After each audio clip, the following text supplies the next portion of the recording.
ಈ ಸ್ವತ್ತಿನ ಅಪರಾಧಗಳಿಗೆ ಸಂಬಂಧಪಟ್ಟ ಹಾಗೆ ಕೊತ್ತನೂರು ಪೊಲೀಸ್ ಠಾಣೆಯವರು ಈ ಚಿನ್ನಾಭರಣ ಮತ್ತು ಹಣವನ್ನು ಸುಲಿಗೆ ಮಾಡಿರ್ತಕ್ಕಂತಹ ಇಬ್ಬರು ವ್ಯಕ್ತಿಗಳನ್ನು ಬಂಧನ ಮಾಡಿ ಅವರಿಂದ 324 ಗ್ರಾಂ ಚಿನ್ನಾಭರಣ ಮತ್ತು 1,10,000 ರೂಪಾಯಿ ಹಣವನ್ನು ವಶಪಡಿಸಿಕೊಂಡಿರ್ತಾರೆ.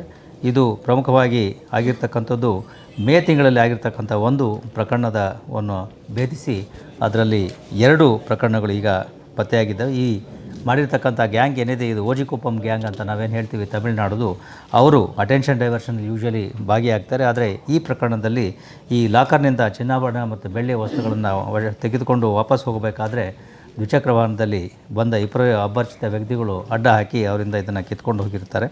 ಅದೇ ರೀತಿಯಾಗಿ ಒಬ್ಬ ವ್ಯಕ್ತಿಯಿಂದ 1,10,000 ಹಣವನ್ನು ಇನ್ನೊಂದು ಪ್ರಕರಣದಲ್ಲಿ ಕಿತ್ಕೊಂಡು ಹೋಗಿರ್ತಾರೆ. ಈ 2 ಪ್ರಕರಣಗಳನ್ನು ಪೊಲೀಸರು ಈಗ ಭೇದಿಸಿ ಇಷ್ಟು ಮೊತ್ತದ ಒಂದು ರಿಕವರಿಯನ್ನು ಮಾಡಿರುತ್ತಾರೆ.